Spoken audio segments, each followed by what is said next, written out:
இப்போ வந்து தாய்ப்பால் ஏன் வந்து 2 மாதம் 3 மாதம் தான் கொடுக்குறாங்க, 6 மாதம் தான் கொடுக்குறாங்க. அதிகபட்சம் 6 மாதம், அதுக்கு மேலே யாரும் தாய்ப்பால் கொடுக்கறதில்ல குழந்தைகளுக்கு. என்ன காரணம் அப்படின்னா, குழந்தைகளுக்கு ஏன் அதிக நாள் 6 வயசு வரைக்கும் கொடுக்கணும், ஏன் கொடுக்க மாட்டேங்கிறாங்க? அந்த காலத்தில் கொடுத்துட்டு இருந்தாங்க. 6 வயசு வரைக்கும் கொடுத்தாங்க, 3 வருஷம் வரைக்கும், 2 வருஷம் வரைக்கும் கொடுத்துட்டு இருந்தாங்க. ஆனால் இப்போ ஏன் கொடுக்கறதில்ல அப்படின்னா, இப்போ வந்து நாம் வந்து நிலையாக ஒரு இடத்துல வசிக்கலை, நாடோடித்தனமான ஒரு வாழ்க்கை. நாம் பார்க்குற மனுஷங்கள்லாம் பார்த்திங்கன்னா, அவங்க உண்மையிலே நமக்கு சொந்தக்காரங்களா, ஊர் பேர் தெரியாதவங்கள தான் நம்ம பார்த்துட்ருக்கோம் தினசரி நம்ம வாழ்க்கையில். இப்போ கிராமத்தில் இருக்கிறவங்க தெரியும், இது அவங்க இவங்க தெரியுமே தவிர, ஆனால் தனிப்பட்ட முறையில் பழக்கம்லாம் கிடையாது. ஒரு நம்பிக்கையான உறவு முறைகள் இப்போ பார்க்குறவங்க எல்லோரும் நமக்கு நெருங்கியவர்களோ தெரிஞ்சவர்களோ உறவினர்களோ கிடையாது. அதனால தான் வந்து இன்றைக்கி வந்து இப்போ தாய்ப்பால் கொடுக்கறதுக்கு பெண்களுக்கு கூச்சம் வந்துருச்சு, தயக்கம் வந்து விட்டது. இது அந்நியர்கள் நிறைந்த பார்க்குறவங்களாம் ஊர் பேர் தெரியாதவங்களாக இருக்கும்போது எப்படி அந்த பெண்கள் வந்து மார்பை திறந்து தாய்க்கு குழந்தைக்கு வந்து எப்படி தாய்ப்பால் கொடுப்பாங்க? அந்த தயக்கம் தான் அன்றைக்கி வந்து நம்பிக்கை யாருன்னே தெரியாதவங்கள தான் நம்ம தினசரி வாழ்க்கையில் நிறைய பார்த்துட்ருக்கோம். அன்றைக்கி வந்து ஒரு கிராமத்தில் வசிக்கும்போது ஒரு 50 வருஷத்துக்கு முன்னாடி வரைக்கும், 100 வருஷத்துக்கு முன்னாடி வரைக்கும் மக்கள் கிராமத்தில் வசித்தாங்க, ஒரு நிலையாக ஒரு இடத்துல வசித்தாங்க. அவங்க பார்க்குறவங்கெல்லாம் யாராக இருப்பாங்கன்னாக்கா அண்ணன் தம்பி சொந்தக்காரங்க உறவினர்கள், சித்தப்பா தாத்தா, இந்த மாதிரியான ஆட்கள் தான் அவங்க பார்த்துட்ருப்பாங்க. அப்படி இருக்கும்போது அப்போ இதெல்லாம் வந்து தெரிஞ்சவங்க, நம்பிக்கையானவர்கள். அதனால் அந்நியர்கள் கிடையாது.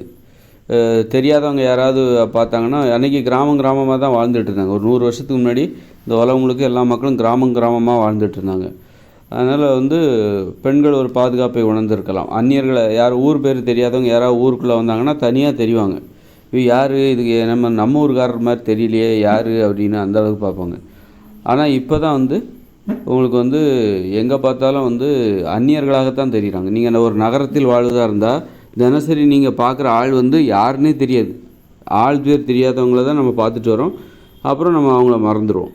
அப்புறம் நாளைக்கும் போய் பார்ப்போம், நாளைக்கும் அவங்க புதுசாக தான் தெரிவாங்க, யாரும் நம்ம மனசுக்குள்ளே இருக்க மாட்டாங்க. அந்த அளவுக்கு அந்நியர்களாக தான் இந்த உலகத்தில் அந்நியர். பஸ்ஸில் போகிறோம், அவங்க யாருன்னே தெரியாது, நம்ம பக்கத்தில் உட்காந்துருக்கவங்க யாருன்னே தெரியாது. ஒரு ஊருக்கு போகிறோம் அல்லது ஒரு ஊரில் இருக்கிறோம் அப்படின்னா வெளியில் வேலைக்கு போகிறோம், ஆஃபீஸுக்கு போகிறோம், கடைத்தெருவுக்கு போகிறோம். அதனால் இந்த வாழ்க்கை முறையில் வந்து பெண்கள் வந்து தனது குழந்தைகளுக்கு பால் கொடுப்பதோ ரொம்ப அசௌகரியமாக, கூச்சமாக, தயக்கமாக நினைக்கிறாங்க. தெரியாதவங்க மத்தியில் எப்படி அந்த குழந்தைகளுக்கு பால் கொடுக்கறது? ஆனால் அந்த காலத்தில் வந்து 100 வருஷத்துக்கு முன்னாடி எல்லாம் நம்பிக்கையானவர்கள், தெரிந்தவர்கள், நிலையாக ஒரு இடத்துல வசிக்கிறவங்க. அப்படி இருக்கும்போது பால் கொடுக்குறதுல அன்றைக்கி பாருங்கள், ரவிக்கே இல்லாமல் கூட, ஜாக்கெட் இல்லாமல் கூட இருந்திருக்காங்க. ஜாக்கெட்டே போடாமல் அந்த காலத்தில் இருந்திருக்காங்கன்னா அந்த அளவுக்கு காரணம் என்னென்னா, அன்றைக்கி வந்து அந்நியர்கள் கிடையாது. வாழ்கிற பகுதியில் அனைவருமே தெரிந்தவர்கள், உறவினர்கள், நண்பர்கள். ஆண்கள் பெரும்பாலும் மேலே, இன்றைக்கி ஆண்கள் சட்டை இல்லாமல் இருந்தாங்க அந்த காலத்தில். ஒரு 50 வருஷத்துக்கு முன்னாடி வரைக்கும் சட்டெல்லாம் போட மாட்டாங்க ஆண்கள் மேலே. அந்த அளவுக்கு இன்றைக்கி ஆண்களே வந்து வீட்டை விட்டு வெளியே வந்தால் சட்டை இல்லாமல் வர்றதுக்கு கூச்சப்படுறாங்க. அந்த அளவுக்கு தயக்கமாக இருக்குது. இன்றைக்கி வீட்டை விட்டு வெளியே வர்றதுக்கு, சட்டை இல்லாமல் வர்றதுக்கு, வெளியில் வர்றதுக்கு ஆண்களே கூச்சப்படுறாங்க. அந்த அளவுக்கு இன்றைக்கி காரணம் என்னென்னா, எல்லாம் அந்த அந்நிய கலாச்சாரம். அந்நியர்களுக்கு மத்தியில் வாழும்போது அதற்குன்னு ஒரு நாகரிகம் இருக்குது. அந்நியர்களுக்கு மத்தியில் இருக்கும்போது உடம்பை வெளியே காட்டக்கூடாது, உடம்பை வந்து வெளியே காட்டக்கூடாது. பெண்களாக இருந்தாலும் சரி, ஆண்களாக இருந்தாலும் சரி, மூஞ்சை மட்டும் காட்டணும், உடம்பெல்லாம் வெளியே காட்டக்கூடாது. ட்ரௌசர் போட்டுக்கலாம், அதில் ஒரு சுதந்திரம் இருக்குது. ஆனால் வந்து ஒரு மேலே ஒரு பனியனோ டிஷர்ட்டோ அல்லது சட்டையோ போடாமல் அரை நிர்வாணத்தோட ஆண்கள் கூட வரக்கூடாது. அந்த அளவுக்கு காரணம் என்னென்னா, இது வந்து அந்நியர்கள் நிறைந்த ஒரு வாழ்க்கை முறை. நம்ம பார்க்குறவங்க நமக்கு யாருன்னே தெரியலை, ஊர் பேர் தெரியாது, அப்படிப்பட்டவங்கள தான் தினசரி பார்த்துக்கிட்டு இருக்கோம். யார்கிட்டையுமே அதிகமாக பேசுகிறதும் கிடையாது. அப்படிப்பட்ட வாழ்க்கை. அதனால தான் வந்து குழந்தைகளுக்கு பால் கொடுக்குற காலம் வந்து குறைஞ்சி போகிறதுக்கு அதுதான் காரணம். இதுவே ஒரு கிராமத்தில் இருக்காங்க அப்படின்னா, அவங்க இப்போ தினசரி பார்க்குறவங்க யாராக இருப்பாங்க? நண்பர்கள், உறவினர்கள், தெரிந்தவர்கள், அப்போ குடும்பத்தினர், இப்படிப்பட்ட ஆட்கள் தான்.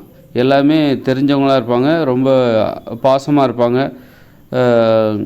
அப்படிப்பட்டவர்களாகத்தான் ஒரு கிராமத்தில் ஒரு 100 வருஷத்துக்கு முன்னாடி அப்படி தான். எல்லாம் ஏற்றத்தாழ்வுகளும் கிடையாது, எல்லோரும் ஒரே மாதிரி தான்.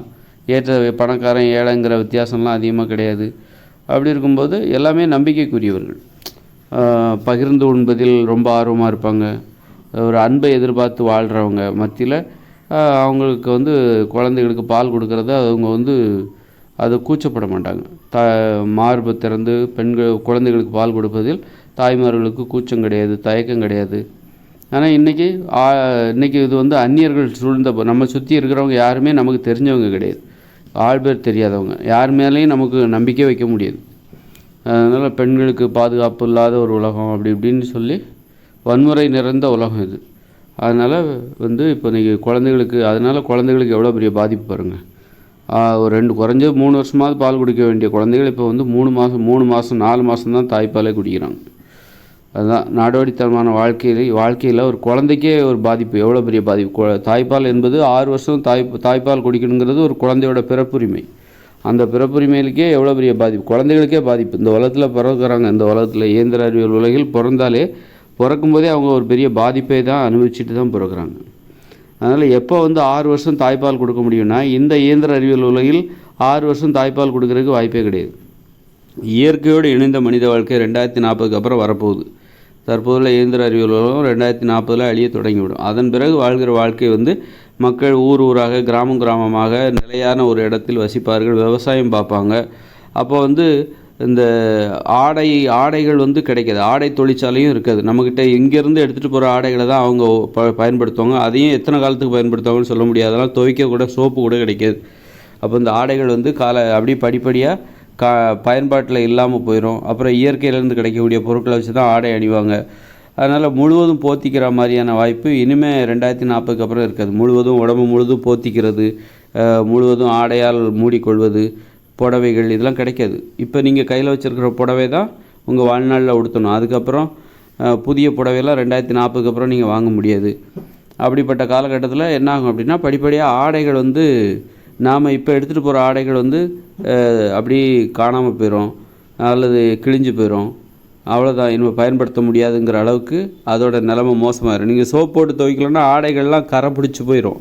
ஒரு சோப்பே போடலை அப்படின்னா, ஒரு சட்டை போடுறீங்க அப்படின்னா சோப்பு கிடைக்காது. 2040க்கு அப்புறம் உங்களுக்கு சோப்பே கிடைக்காது. அப்போ சட்டை, பேண்ட்டு இதெல்லாம் நீங்கள் வந்து வெறுமனே வெந்நீரில் போட்டு அலசலாம். ஏன்னா அதில் உள்ள கிருமிகள் சாவணுங்கிறதுக்காக. வேறு சோப்பு இல்லைன்னா அந்த துணியை எப்படி நீங்கள் துவைப்பீங்க? துவைக்கவும் முடியாது. ஆனால் அதில் உள்ள கரை அப்படியே தான் இருக்கும். அப்படியே கரை பிடிச்ச சட்டை துணியை அதே நேரத்தில் வெந்நீரில் போட்டு நீங்கள் ஊற வச்சு லைட்டாக முடிஞ்ச அளவுக்கு அலசி காய போடுவீங்க. ஆனால் அதில் உள்ள அழுக்கு அப்படியே தான் இருக்கும். ட்ரெஸ்ஸில் அழகே இருக்காது, ஏன்னா சோப்பே கிடைக்காதுல்ல. அதில் உள்ள கிருமி சாவணுங்கிறதுக்காக, அழுக்கில் இருக்கிற கிருமி சாவணுங்கிறதுக்காக வெந்நீரில் போட்டு அலசி நீங்கள் போடலாம். அந்த மாதிரி தான். அப்புறம் நாளடைவில் அந்த துணியை உடுத்துறதுல உங்களுக்கு பெருமை இருக்காது. வேணால் குளிருக்கு போத்திக்கிறதுக்காக அந்த அழுக்கு பிடிச்ச ஆடைகளை வெந்நீரில் நனைச்சி காய வச்சு, அதை நீங்கள் வந்து நல்லா காய வச்சு வெயிலில் காய வச்சு அதை வந்து குளிருக்காக போத்திக்கலாம். அது வந்து அழகுக்காகலாம் இனிமேல் ஆடையை பயன்படுத்த முடியாது. 2040க்கு அப்புறம் அழகுக்காக ஆடையை பயன்படுத்த முடியாது. இந்த ஷர்ட் போட்டால் அழகாக இருக்கும், அந்த ஷர்ட் போட்டால் அழகாக இருக்கும், அந்த பேண்ட்டு போட்டால், இந்த புடவை போட்டால், அந்த சுடிதார் போட்டால் அழகாக இருக்கும்னு பயன்படுத்த முடியாது. ஏன்னா 2040க்கு அப்புறம் உங்களுக்கு சோப்பே கிடைக்காது. அப்போ நீங்கள் சுத்தமாக அதை வந்து துவைச்சி அதை அயன் பண்ணி போட்டால் தான் அந்த ஆடை வந்து அழகு. நீங்கள் வந்து சரி அயன் பண்ணலன்னா கூட பரவாயில்ல, அட்லீஸ்ட் சோப் போட்டு துவைச்சாவது அந்த சுத்தமாக அந்த ஆடையை அணிஞ்சால் தான் அந்த ஆடை அழகு. அதில் அழுக்கோடு நீங்கள் போட்டுக்கிட்டே இருந்தீங்கன்னா அழுக்கு ஆடைகளை அணிவதில் எங்கே அழகு இருக்குது? அதனால் இந்த ஆடையை அணிவதற்கு வேறு வழி இல்லாத நிலையில் வேணால் நம்ம ஆடை அணிவை தவிர ஒரு அழகுக்காக ஆடை அணிகிற வழக்கம் 2040க்கு அப்புறம் இருக்காது. அதனால் 2040க்கு அப்புறம் நம்ம வந்து படிப்படியாக மக்கள் என்ன ஆகுனாங்கன்னா, நிர்வாண நிலையை நோக்கி அரைகுறை நிர்வாணத்துக்கு போவாங்க. அதாவது ஆடை குறைப்புக்கு வேறு வழியே இல்லை. ஆடை தொழிற்சாலையே உலகத்தில் எங்கேயுமே இருக்காது, எல்லாமே செயலிழந்துடும். அப்படின்னு ஆடைகள் புதுசாக கடையில் போய் வாங்க முடியாது. இருக்கிற ஆடைகள் எத்தனை நாளைக்கு இருக்கும்? அதையும் தொடர்ந்து அணிய ஆர்வம் இருக்காது. சோப்பு கிடைக்காதனால சுத்தமாக துவைக்க முடியாது. துவைக்காத ஆடைகளை, அழுக்கு நிறைந்த ஆடைகளை அணிவதற்கு மக்கள் எந்த அளவுக்கு ஆர்வமாக இருப்பாங்கன்னு சொல்ல முடியாது. அதனால் படிப்படியாக இயற்கையிலிருந்து ஆடைகளை அணிய பழகுவாங்க. ஆடை குறைப்பு ஏற்படும், குறைவான ஆடைகளை அணிந்து கொள்வார்கள். அவங்க அதுக்கு தகுந்த மாதிரி அவங்க ஒரு கிராமத்தில் தான் வசிக்க போகிறாங்க. தினசரி அவங்க பார்க்குற நபர்கள் எல்லாருமே தெரிந்தவர்களாக இருக்க போகிற உறவினர்கள், நண்பர்கள். அதனால் அந்நியர்கள் யாருமே இருக்க மாட்டாங்க. இப்போ தான் நாம் வாழ்கிற வாழ்க்கையில் இந்த இயந்திர அறிவியல் உலகில் நாம் பார்க்குறவங்களாம் அந்நியர்களாக இருக்காங்க. ஊர் பேர் தெரியாதவங்கள தான் டெய்லி பார்க்குறோம். அதாவது பக்கத்துலேயே அவங்க நம்ம கூட வேலை பார்த்தாலும் அவங்களுடைய தனிப்பட்ட வாழ்க்கையை பற்றி நம்ம தெரிஞ்சிக்க முடியாது. தனிப்பட்ட வாழ்க்கையை பற்றி தெரிஞ்சிக்காமலே 10 வருஷம் 20 வருஷம் கூடவே உட்காந்து வேலை பார்த்துட்டு போயிடுவாங்க. அந்த அளவுக்கு மனுஷங்க வந்து இன்றைக்கி வந்து ஒரு நம்பிக்கைக்குரியவர்களாக மற்றவங்களுக்கு நாம் இருக்கணுங்கிறதுல அவங்களுக்கு ஒரு அக்கறையே இல்லை, கவனமே இல்லை. அதெல்லாம் தேவையில்லை. இப்போ ஒரு வேலையே பார்க்குறாங்க, ஒரே இடத்துல வேலை பார்க்குறாங்க, 10 வருஷமாக வேலை பார்ப்பாங்க. ஆனால் அவங்க குடும்ப நிலவரம் இவங்களுக்கு தெரியாது, இவங்க குடும்ப நிலவரம் அவங்களுக்கு தெரியாது. அந்த மாதிரி தான். அப்போது நம்பிக்கைக்குரியவர்களாக இன்றைக்கி இருக்க யாருக்குமே விருப்பம் இல்லை. ஒரு தனிப்பட்ட விஷயங்களை ஒருத்தர் சொல்லும்போது தான் அவங்க நம்பிக்கை இருந்தால் தான் சொல்லுவாங்க. அப்படி பரஸ்பரம் ஒருவருக்கொருவர் தனிப்பட்ட விஷயங்களை பகிர்ந்து கொள்ளுகிற ஒரு வாய்ப்பு இந்த உலகத்துக்கு தேவையில்லாத ஒன்று அப்படின்னு நினைக்கிறாங்க. அந்த அளவுக்கு ஒரே இடத்துல வேலை பார்த்தா கூட அவங்க குடும்பத்தில் என்ன நடக்குது, இவங்க குடும்பத்தில் என்ன நடக்குதுன்னு பரஸ்பரம் ஒருத்தருக்கு ஒருத்தர் தெரிஞ்சுக்கிறதுக்கு யாருக்குமே ஆர்வம் இல்லாமல் சும்மா ஒரு சிரிப்பு, என்ன சார் நல்லா அப்படின்னு சொல்லிட்டு போயிட்டே இருக்காங்க. இதான் அந்நியர்களுங்க. யாரெல்லாம் உங்களுக்கு தனிப்பட்ட முறையில் தெரியாதோ அவங்க எல்லாருமே உங்களுக்கு அந்நியர்கள் தான். அந்த மாதிரி அந்நியர்கள் சூழ்ந்த இந்த வாழ்க்கையில் தாய்ப்பால் கொடுக்காமல் போகிற அதனால் பார்த்திங்களா இழப்பு. ஒரு குழந்தைக்கே இழப்பு. 6 வருஷம் தாய்ப்பால் குடிக்க வேண்டிய குழந்தைகளுக்கு 6 மாதம் தான் கொடுக்குறாங்கன்னா காரணம் இந்த வாழ்க்கை முறை தான். நாடோடித்தனமான வாழ்க்கை முறை, நம்பிக்கை இல்லாத உறவு முறைகள் தான் காரணம். அதுவே இயற்கையோட இணைந்த மனித வாழ்க்கையில் மக்கள் நிலையான ஒரு இடத்துல வசிப்பாங்க, கிராமத்தில் வசிப்பார்கள். நிர்வாணங்கிறது அவங்களுக்கு ஒரு பெரிய விஷயமே கிடையாது. ஏன்னா படிப்படியாக வேறு வழியே இல்லை, நீ நிர்வாணத்தை ஏற்றுக்கொண்டே ஆக வேண்டும். அது உனது விருப்பம் கிடையாது, அது ஒரு கட்டாயம். அந்த கட்டாயத்துக்குள்ளே நீங்கள் தள்ளப்படுவீங்க. உங்களுக்கு ஆடை தொழிற்சாலை அங்கே கிடையாது. அதனால் இங்கேருந்து எடுத்துகிட்டு போகிற ஆடைகளை எத்தனை வருஷம், 100 ஒரு 50 வருஷம் வச்சுருப்பீங்களா? அப்புறம் அந்த ஆடைகளை துவைக்கிறதுக்கு சோப்பு உங்களுக்கு கிடைக்காது. அப்போ அந்த அழுக்கு பிடிச்ச ஆடைகளை எத்தனை நாள் தான் நீங்கள் போடுவீங்க? அப்புறம் என்ன ஆகுனாக்கா, ஒரே ஊரில் இருக்கிறதுனால எல்லோரும் உடம்பு உறுதியாகவும் இருக்கும், அழகாகவும் இருக்கும். இன்னும் பிறக்கிற குழந்தைகளோட உடம்பு அழகாக இருக்கும், உறுதியாக இருக்கும். அப்படி இருக்கும்போது அவங்க உடம்பை இழுத்து போத்திக்கணுங்கிற அந்த ஆசைலாம் அவங்களுக்கு இருக்காது. தன்னுடைய உடல் அழகை வெளிக்காட்டணும்னு தான் நினைப்பாங்க. அதனால் ஆடை குறைவாக அணிவதற்கும் அல்லது நிர்வாணமாக வாழ்வதற்கும் அவர்கள் துணிந்து விடுவார்கள். அப்படி இருக்கும்போது பால் கொடுக்கறது ரொம்ப ஈஸி. பால் கொடுக்கறதுல தாய்ப்பால் கொடுக்கறதுல எந்த தடையுமே இல்லை. தாயாக இருக்கிற பெண்கள் தனது குழந்தைக்கு 6 வருஷம் வரைக்கும் தாய்ப்பால் கொடுக்கறதுல அவங்களுக்கு எந்த தயக்கமும் கிடையாது. காரணம் என்னென்னா, அங்கே ஆடை குறைவாக அணிவார்கள். வேறு வழியே இல்லை, ஆடை தொழிற்சாலை எதுவுமே கிடையாது. ஆடைகளை கடையில் போய் வாங்க முடியாது. அதனால் அரைகுறை ஆடைகள், குறைவான ஆடைகளை தான் அணிவாங்க. அணிவதாக இருந்தால் இயற்கையிலிருந்து தயாரிக்கப்பட்ட ஆடைகளை கொண்டு குறைவான ஆடைகளை அணிவார்கள்.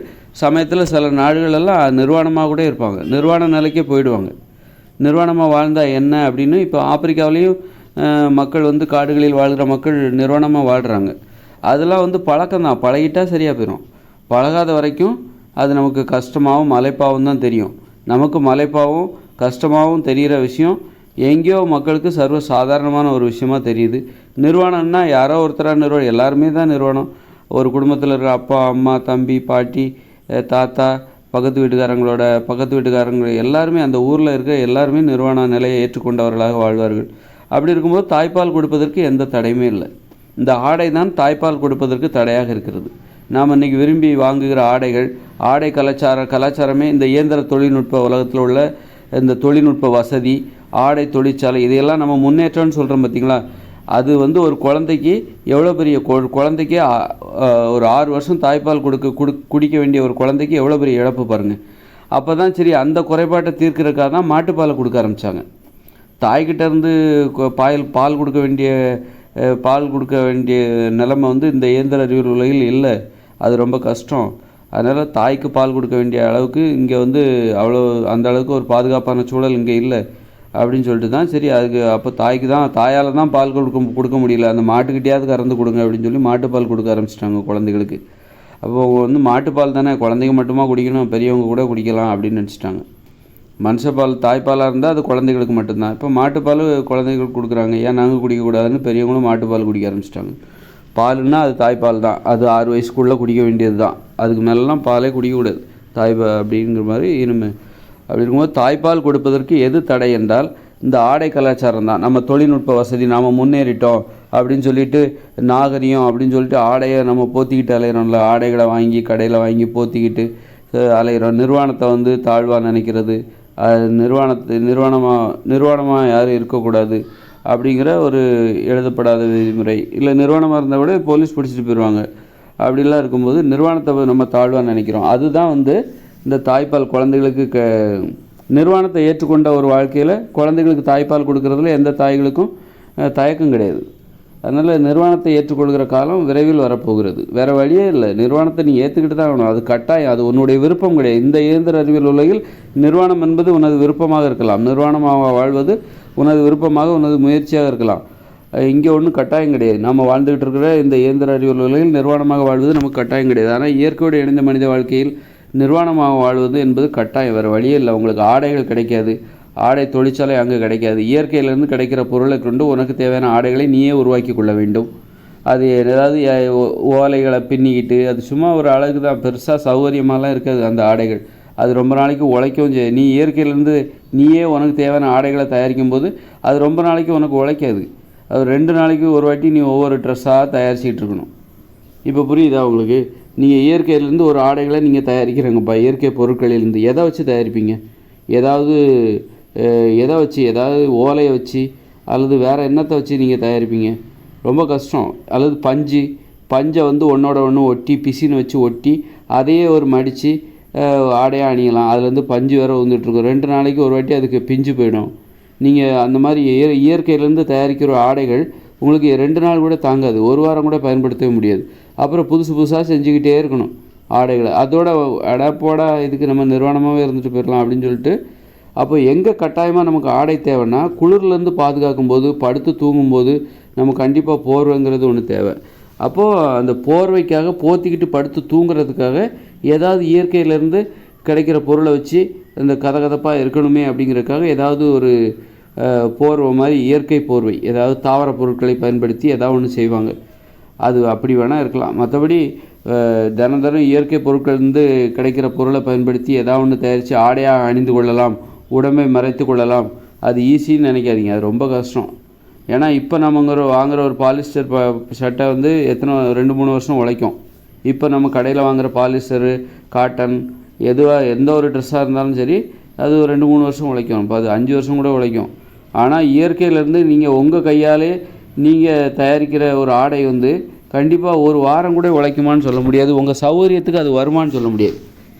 இன்றைக்கி நீங்கள் ஒரு ட்ரெஸ்ஸை போட்டு, ஒரு பேண்ட்டை போட்டுட்டு, ஒரு ட்ரௌசரை போட்டு வேகமாக ஓடலாம்.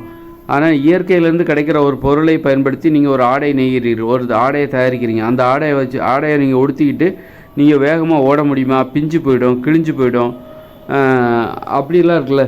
அப்போ குடிஞ்சு நிமிந்து வேலை பார்க்கணும். அதுக்கெல்லாம் அந்த ஆடைகள் வந்து வசதியாக வருமா? நீங்கள் யோசிச்சு பாருங்கள். இந்த கடைகளில் ட்ரெஸ்ஸே வாங்கலை, இயற்கையிலேருந்து தாவரங்கள்லேருந்து ஏதாவது ஒரு பொருள் எடுத்து உங்களால் ஆடை நெய்ய முடியுமா, உருவாக்க முடியுமா? அப்படின்னா உங்களால் எதை முடியாதுன்னா முடியாது தான். உங்களால் அதெல்லாம் அப்படி ஒன்றும் முடியவே முடியாதுப்பா, அதுக்கெல்லாம் எனக்கு அந்த மாதிரி ஒரு ஐடியாவே யோசிச்சா கூட வரமாட்டேங்குது அப்படின்னா, அப்போ ஆடையே உங்களுக்கு இப்போதைக்கு உங்களாலே யோசிக்க முடியல. அப்போ அவங்களாலையும் எந்த அளவுக்கு யோசிக்க முடியுங்கிறது தெரில. சரி, மிருகங்களோட தோலை உரித்து அதை ஆடையாக அணிஞ்சிருவாங்களா? அது பதப்படுத்தி அது சாதாரண வேலை கிடையாது. தோலை ஆடையாக மாற்றுறதுலாம் நீங்கள் ஒரு தோலை உரிச்சிங்கனாலே அது நாளாக என்ன காஞ்சி கட்டை மாதிரி ஆயிரும் தோல். அதனால் விலங்குகளோட தோலை உரித்து அதை நீ ஆடையாக மாற்றிக்கலாம், குளிர்களுக்கு போத்திக்கலான்னா அதெல்லாம் பாடம் பண்ணி அதை வந்து தோல் மாதிரி மடிப்புக்கு தகுந்த மாதிரி மாற்றுறது, அதெல்லாம் வந்து நிறைய தொழில்நுட்பம் இருக்குது. அது தற்சார்பு வாழ்க்கை முறையில் வரவே வராது. தற்சார்பு வாழ்க்கை முறையில் ஒரு தோலெல்லாம் விலங்குகளின் தோலை பயன்படுத்தி நீங்கள் தோலை ஒரு ஆடையாக மாற்றுவது என்பது சாத்தியமாக என தெரியவே இல்லை. தோல் பதனிடுகிற தொழிற்சாலை வேணும். அதில் நிறைய வழிமுறைகளை பின்பற்றி தான் அந்த தோலை வந்து ஒரு துணி மாதிரி ஃப்ளெக்சிபிளாக மாற்றுறது, மடிக்கிறதுக்கும் விரிக்கிறதுக்கும் ஏற்றார் போன்று அந்த தோலை பக்குவப்படுத்துறதுக்கு நிறைய தொழில்நுட்பங்கள் தேவை. அது தற்சார்பு வாழ்க்கை முறைக்கு பொருந்தாது. அது யாராவது பெரிய தொழில்நுட்பம் சார்ந்து கற்றுக்க வேண்டிய பெரிய தொழில் அது. பிறரை சார்ந்து தான் நீங்கள் இருக்கணும். அந்த மாதிரி ஒரு ஆடையை பெறணும் அப்படின்னா அவங்கவுங்க தயாரிக்க முடியாது. அவங்கவுங்க ஒரு ஆட்டையோ மாட்டையோ கொன்று அதோட தோலை உரித்து அந்த தோலை எடுத்து நீங்கள் போர்வையாக போத்திக்கலாம். அப்படின்னா அந்த தோல் காஞ்சி போச்சுன்னா கட்டை மாதிரி ஆயிரும். ஒரு மாட்டுத்தோல் காஞ்சி போச்சுன்னா உரிக்கிற தோல் உரிக்கும்போது நல்லா மடிக்கலாம், உருட்டலாம், சுருட்டலாம். ஆனால் அதுக்கப்புறம் அந்த தோலை நீங்கள் வந்து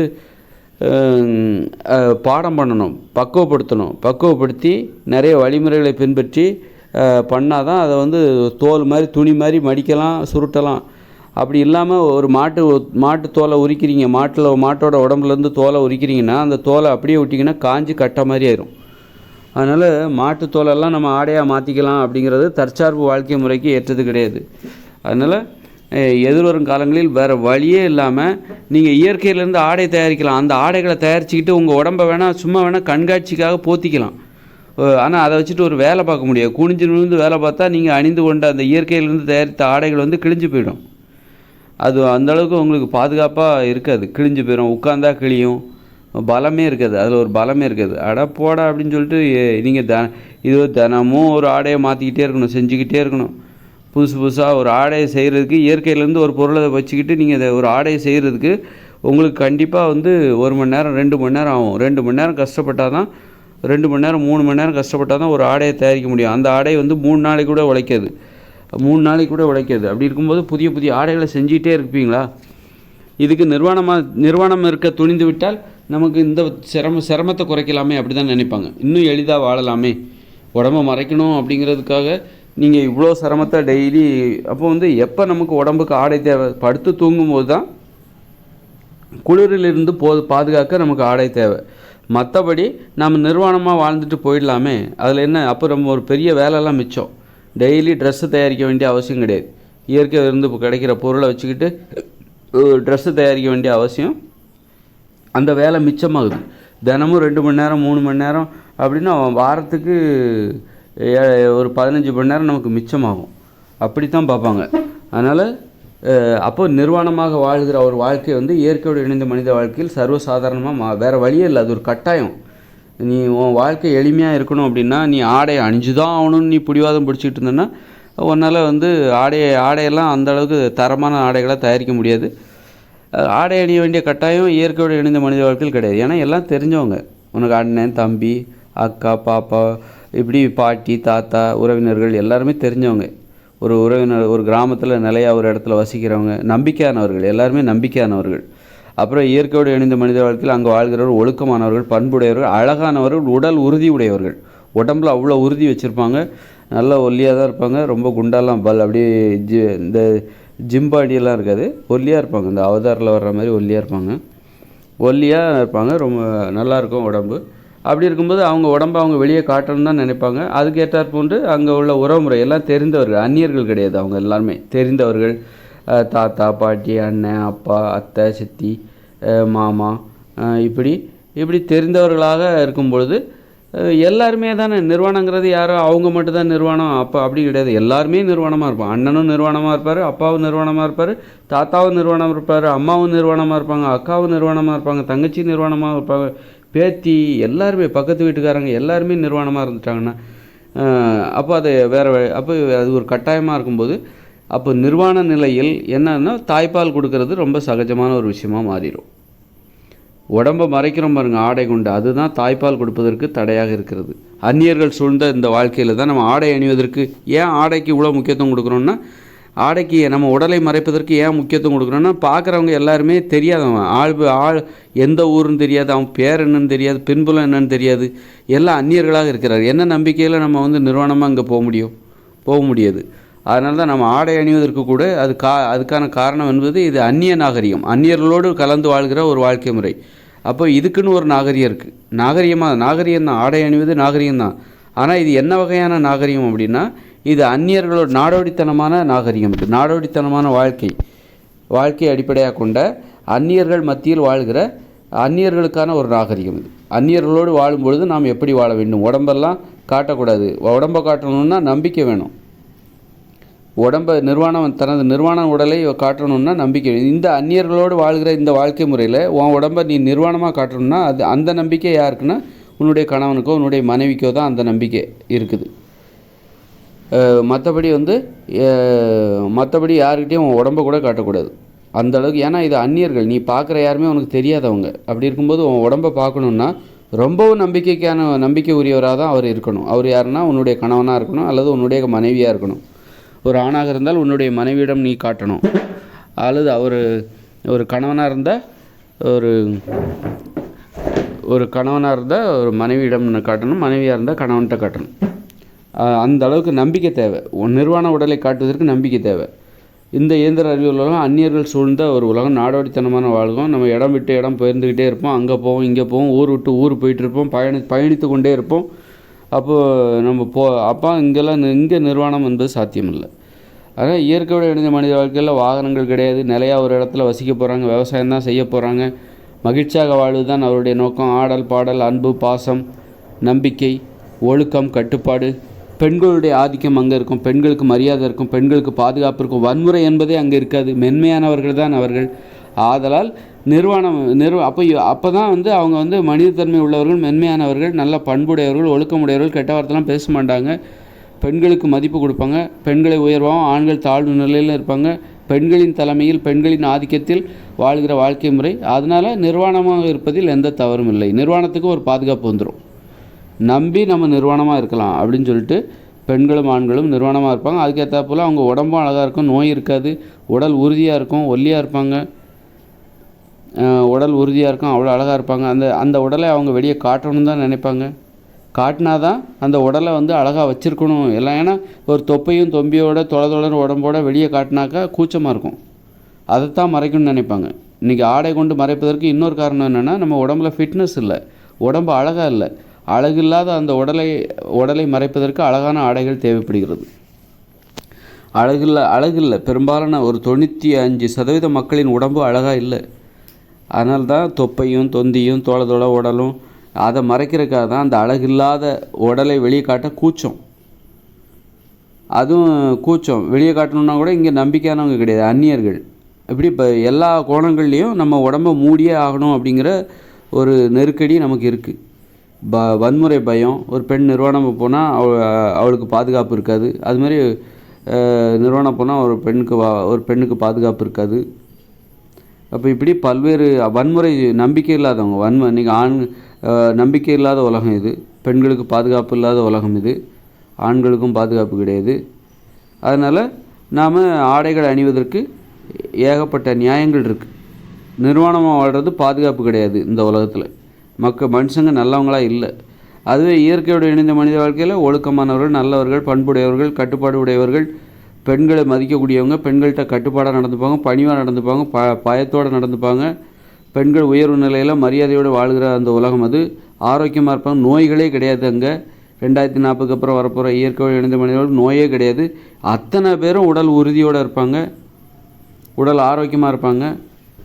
அப்படிப்பட்ட அப்புறம் தெரிஞ்சவங்க எல்லாருமே அவங்க நிறையா ஒரு இடத்துல வசிப்பாங்க, கிராமத்தில் வசிப்பாங்க, காய்கறிகளை தான் சாப்பிடுவாங்க, பழங்களை தான் சாப்பிடுவாங்க, மாமிசத்தை சாப்பிட மாட்டாங்க, மென்மையானவர்கள் அவர்கள். இப்படியெல்லாம் இருக்கும்போது அவங்க சரி நிர்வாணமாக வாழ்கிறதுல நமக்கு என்ன தயக்கம்? எல்லா வகையிலையும் நிர்வாணமாக வாழ்கிறதுக்கு நிறைய ஆதரவு, நிர்வாணமாக வாழ்கிறதுக்கு வரவேற்பு. ஏன்பா ஆடையை போட்டு மூடிக்கிற உன் உடம்பை? ஆடையை கொண்டு மூடினால்தான் அங்கு வித்தியாசமாக பார்ப்பார்கள். 2040 அப்புறம் அதுக்கப்புறம் வரப்போகிற மனித வாழ்க்கையில் ஆடை கொண்டு உனது உடலை மூடினால் அதை வித்தியாசமாக பார்ப்பாங்க. ஏன் உடம்பை மூடுற? இங்கே என்னத்துக்கு மூடுற அப்படின்னு கேட்பாங்க. குளிருதுன்னா அது ஓகே, குளிருது அதனால் மூடுறேன், அது ஓகே. எதுக்கு சும்மா மூடுற உன் உடம்பை? அப்போ நிர்வாணமாக வாழ்வது அங்கு அப்போ தான் அதனால் என்ன ஆகுது பாருங்கள். குழந்தைகளுக்கு தாய்ப்பால் கொடுப்பாங்க, 6 வருஷம் கொடுப்பாங்க. அப்படி தாய்ப்பால் குடிக்கிற ஒரு ஆண் குழந்தை பிற்காலங்களில் அந்த பெண்ணுக்கு எவ்வளோ பெரிய பாதுகாப்பாக இருப்பாங்க நினச்சி பாருங்கள். அப்போது இயற்கையோடு இணைந்த மனித வாழ்க்கையில் 6 வருஷம் தாய்ப்பால் குடிப்பாங்க அந்த குழந்தைகள். அப்படி குடிக்கிற குழந்தைகள் பிற்காலங்களில் தனது பெண்களுக்கு எந்த அளவுக்கு பாதுகாப்பாக இருப்பாங்கன்னு நம்ம சொல்லி தெரிய வேண்டிய அவசியமே கிடையாது. அப்போ 6 வருஷம் தாய்ப்பால் கொடுத்தா தான் உனக்கு அப்படி ஒரு பாதுகாப்பு பெண்களுக்கு கிடைக்கும். பெண்கள் இதை கவனிக்க வேண்டும், இந்த கருத்தை கவனிக்க வேண்டும். உங்களுக்கு பாதுகாப்பு வேணும்னா நீங்கள் உங்கள் கையில் தான் இருக்குது. உங்கள் குழந்தைக்கு 6 வருஷம் தாய்ப்பால் கொடுங்க. இந்த உலகத்தில் கூட அதை சாதித்து காட்டலாம். இந்த இயந்திர அறிவியல் உலகில் அது சாத்தியமில்லை நான் சொன்னால் கூட உங்களுக்கு பொறுப்புணர்ச்சி இருந்தால் உங்கள் குழந்தைக்கு 6 வருஷம் தாய்ப்பால் கொடுத்து பாருங்கள். அப்படி அது ஆண் குழந்தையாக இருக்கலாம், பெண் குழந்தையாக இருக்கலாம். ஆண் குழந்தையாக இருந்தால் அந்த குழந்தையால் பிற்காலங்களில் எந்த பெண்ணுக்கும் பாதிப்பு ஏற்படாது, பாதுகாப்பு தான் அதிகரிக்கும். பெண்கள்கிட்ட ஒழுக்கமாக இருப்பான், கட்டுப்பாடாக இருப்பான். பெண்களிடம் எப்படி பழகணும், சார்ந்து வாழணும்னு அந்த குழந்தைக்கு கண்டிப்பாக தெரியும். அதனால் பெண்களுடைய பாதுகாப்பு என்பது பெண்கள். அதனால் அந்த தாய்ப்பால் கொடுக்கலை அப்படின்னா 6 வருஷம் நீங்கள் தாய்ப்பால் கொடுக்கல, 6 மாதம் தான் கொடுக்குறீங்க அப்படின்னா கண்டிப்பாக உங்களுடைய பாதுகாப்பில் குறைபாடு ஏற்படும். உங்களுக்குரிய மரியாதையும் குறைந்து போய்விடும். ஆண்களின் மத்தியில் உங்களுக்குரிய மரியாதை குறைந்து போய்விடும், பாதுகாப்பு குறைந்துவிடும். உங்களை அந்தளவுக்கு உயர்வாலாம் நினைக்க மாட்டாங்க. அப்போது உங்களுக்கு நீங்கள் தான் பெண்கள் தான் ஆதரவாகவோ அல்லது எதிரியாகவோ மாற முடியும். உங்கள் உயர்வு உங்கள் கையில். பெண்களின் உயர்வு பெண்களின் கையில் தான் இருக்கிறது. அது தாய்ப்பால் குழந்தை பருவத்திலேருந்தே நீங்கள் தயார் பண்ணணும். ஒரு குழந்தை பருவம் 8 வயசுக்கு அப்புறம் ஒரு குழந்தைக்கு எதை சொன்னால் அது 8 வயசுக்கு அப்புறம் அம்மா என்ன சொல்லி கொடுத்தாங்களோ அதுதான், அம்மா அப்பா என்ன சொல்லி கொடுத்தாங்களோ அதுதான், அதுவும் அம்மா என்ன சொல்லி கொடுத்தாங்களோ. அப்போ 6 வயசு வரைக்கும் நீங்கள் தாய்ப்பால் கொடுக்குறீங்கன்னா அந்த பருவத்தில் நீங்கள் குழந்தைகளுக்கு மனதில் எதை பதிய வைக்கிறீர்கள்? பெண்களை பற்றிய உயர்வான ஒரு எண்ணத்தையா, அல்லது அந்த அளவுக்கு முக்கியத்துவம் இல்லாத பெண்களை பற்றி அந்த பெண்கள் ஒரு முக்கியத்துவம் இல்லாத ஒருத்தர் அப்படிங்கிற எண்ணத்தை பதிய வைக்க போகிறீர்களா? எதை பதிய வைக்க போகிறீர்கள்? 6 வருஷம் தாய்ப்பால் கொடுக்காமல் நீங்கள் அவங்க மனசில் பெண்களை பற்றிய உயர்வான எண்ணத்தை பதிய வைக்கவே முடியாது. குழந்தைகளுக்கு 6 வருஷம் தாய்ப்பால் கொடுக்காம நீங்கள் குழந்தைகளோட மனசில் பெண்கள்னால் உயர்வானவங்க அப்படிங்கிற எண்ணத்தை ஒரு ஆண் குழந்தைகளின் மனதில் பதிய வைக்கவே முடியாது. பெண் குழந்தைகளின் மனதிலும் பதிய வைக்கவே முடியாது.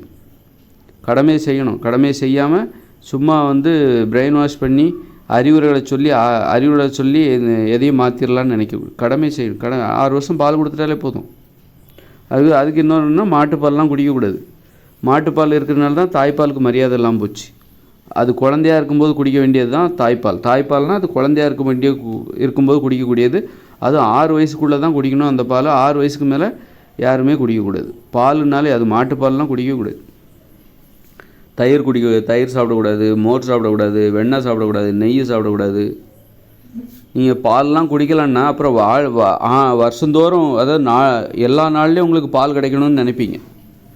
பால் குடிக்கலாம், அதெல்லாம் மாட்டுப்பால்லாம் குடிக்கலாம் அப்படின்னு ஒரு விதிமுறையை நம்ம உருவாக்குறோன்னு வச்சுக்கோங்களேன்.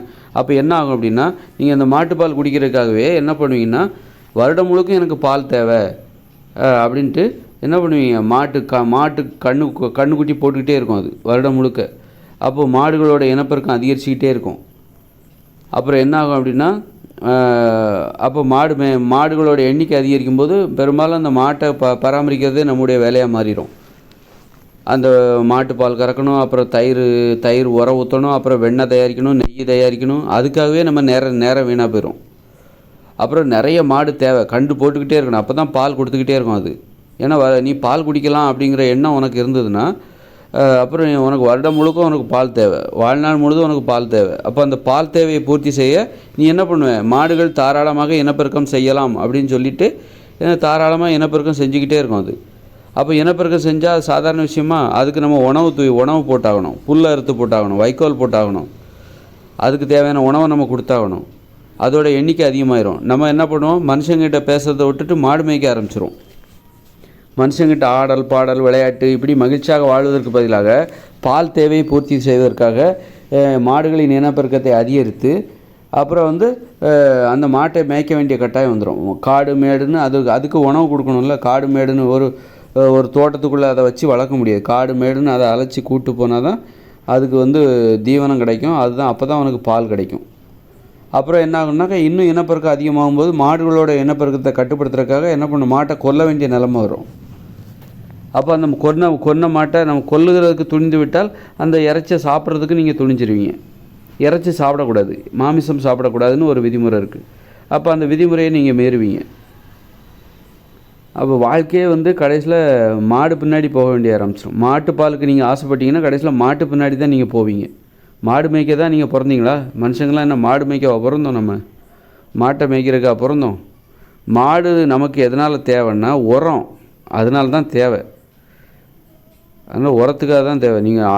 நீங்கள் பால் குடிக்கிறதுக்கு அடிமையாயிட்டீங்கன்னா, மாட்டுப்பால் குடிக்க அடிமையாயிட்டீங்கன்னா அப்போ மாட்டோட இனப்பெருக்கத்துக்கு நீங்கள் தடையாகவே இருக்க மாட்டீங்க. மாடு குட்டி கன்று போட்டுக்கிட்டே இருக்கும். கன்று போட்டுக்கிட்டே இருந்தால் தான் உங்களுக்கு வருடம் முழுக்க பால் கிடச்சிக்கிட்டே இருக்கும். இந்த உலகத்தில் இருக்கிற 1000 கோடி மக்களுக்கு 2040 மக்கள் தொகை 1000 கோடி ஆகிடும். இயற்கையோடு இணைந்த மனித வாழ்க்கையில் உங்களுக்கு நீங்கள் பால் குடிக்கிறதுக்கு மாட்டுப்பால் குடிக்கலான்னு நீங்கள் நினச்சி மாட்டுப்பாலை குடிக்க ஆரம்பிச்சிட்டிங்கன்னா வருடம் முழுக்க இந்த உலகத்தில் இருக்கிற 1000 கோடி மனுஷங்களுக்கு பால் கிடச்சிக்கிட்டே இருக்கணும். அப்படின்னா மாடுகளோட இனப்பெருக்கத்தை நம்ம கட்டுப்படுத்தவே கூடாது. அது கன்று போட்டுக்கிட்டே இருக்கணும். அப்போ தான் பால் கொடுத்துக்கிட்டே இருக்கும். நிறைய மாடு வந்துடும். அப்புறம் கன்று போட்டுக்கிட்டே இருக்கும், நிறைய மாடு வந்துடும். அப்புறம் அந்த மாட்டுக்கு தேவையான தீவனத்துக்காக அதை மாட்டை மேய்க்க வேண்டிய நிலைமை வந்துடும். அப்புறம் மாட்டிலேருந்து தயிர் எடுப்பீங்க, மோர் எடுப்பீங்க, மோரை குடிக்க பழகுவீங்க, பாலை குடிக்க பழகுற மாதிரி மோரை குடிக்க பழகுவீங்க. அப்புறம் பார்த்தா நெய் எடுக்க ஆரம்பிப்பீங்க, வெண்ணெய் எடுக்க ஆரம்பிப்பீங்க. அப்போ ஒரே மாட்டு சிந்தனை தான் உங்கள்கிட்ட இருக்கும். உங்கள் வேலையை, உங்கள் தினசரி வாழ்க்கை என்னென்னா மாடு மேய்க்கிறது, மாட்டுக்கிட்ட பாலை கறக்கிறது, பாலை தயிராக மாற்றுறது, உரம் ஊற்றுறது, தயிராக மாற்றுறது, மோராக மாற்றுறது, அப்புறம் தயிர்லேருந்து வெண்ணெய் எடுக்கிறது, நெய் எடுக்கிறதுன்னு சொல்லிட்டு மாட்டு சாணியை அள்ளி போடுறது, மாடை மேய்க்கிறதுன்னு ஒரே மாட்டு சிந்தனை தான். மாடு மேய்க்க தான் மனுஷங்க பிறந்தாங்க மாதிரியும் அப்படியே ஆகிப்போம். அதனால் பால் குடிக்கக்கூடாது அப்படிங்கிறது விதிமுறை. அந்த விதிமுறையை பின்பற்றினால் மனித வாழ்க்கை இன்னும் எளிமையாகும். பால் குடிக்கலாம் அப்படின்னு நீங்கள் நினச்சிங்கன்னா மனித வாழ்க்கை கடினமாக மாறிவிடும். மாடு மேய்க்கிறது தான் மனுஷங்களோட வேலைன்னு ஆயிரும். நம்மளாம் ஒரு மாடை மேய்க்க வேண்டாம். ஒரு தோட்டத்தில் எல்லாத்துக்கும் 8 வயசுக்கு மேலே உள்ள எல்லாத்துக்கும் 2 ஏக்கர் விளைநிலம் இயற்கையோடு இணைந்த மனித வாழ்க்கையில் நம்ம கொடுத்துட்றோம். நம்ம கொடுத்துட்றோன்னா நாம் எல்லோரும் தான் கொடுத்துட்றோம். அப்போ கொடுத்துட்றோம். அப்படிங்கும்போது 2 ஏக்கர் நிலத்தில் 1 ஏக்கரில் காய்கறிகள், பழங்கள், கீரைகள், கிழங்குகள் அப்படின்னு சொல்லிட்டு 1 ஏக்கர் நிலத்தில் இந்த மாதிரி பயிர் விளையும். இந்த மாதிரி காய்கறிகள், கிழங்குகள் இதை உற்பத்தி பண்ணுறது. இன்னொரு ஏக்கர் நிலத்தில் இந்த மாடு நம்ம வளர்க்குற ஒரு மாடு ஒரு ஆடு, அவ்வளோதான். ஒரு 2 கோழி, ஒரு முயல். நம்ம ஒரு ஆசைக்கு ஒரு முயல் வளர்க்கலாம். அது மாதிரி ஒரு ஆடு, ஒரு மாடு, ஒரு முயல், 2 கோழி, இந்த மாதிரி ஒரு வான்கோழி, அப்படி அவ்வளோதான், முடிஞ்சு போச்சு. அது தோட்டத்தில் தான் சுற்றி பசுமை வேலி. அந்த வேலியை தாண்டி அது வரக்கூடாது. வர முடியாத அளவுக்கு அடர்ந்த பசுமை வேலி நம்ம வச்சிடணும். இது தோட்டத்தில் இருக்கும், அவ்வளோதான். நம்ம நிறைய வளர்த்தோம்னா அதுக்கு உணவுக்கு நம்ம எங்கே போகிறது? ஒரு மாடுக்கு எவ்வளோ பெரிய வயிறு இருக்கும். அதுக்கு தேவையான உணவு டெய்லி அந்த தோட்டத்துலேருந்து கிடைக்குமா? சந்தேகமாக இருக்குல்ல.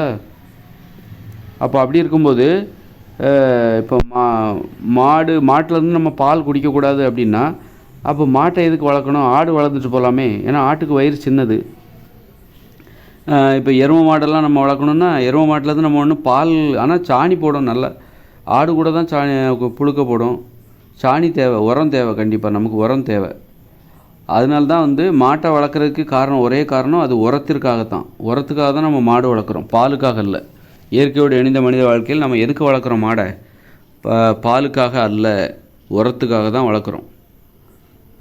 உரத்துக்காக வளர்க்குறோம் அப்படின்னா இன்னும் ஒரு தோட்டம், அதனால் ஒரு 8 வயசுக்கு மேலே உள்ளவங்களுக்கு 2 ஏக்கர் நிலம் கொடுத்துட்றோம். அந்த 2 ஏக்கர் நிலத்தில் 1 ஏக்கர் நிலத்தை தான் நாம் அந்த ஒவ்வொருத்தருக்கும் ஒவ்வொரு மாடு, ஒவ்வொரு ஆடு, ஒரு ஆடு, ஒரு மாடு, அப்புறம் 2 கோழி, ஒரு வான்கோழி, ஒரு முயல், அவ்வளோதான், போதும்.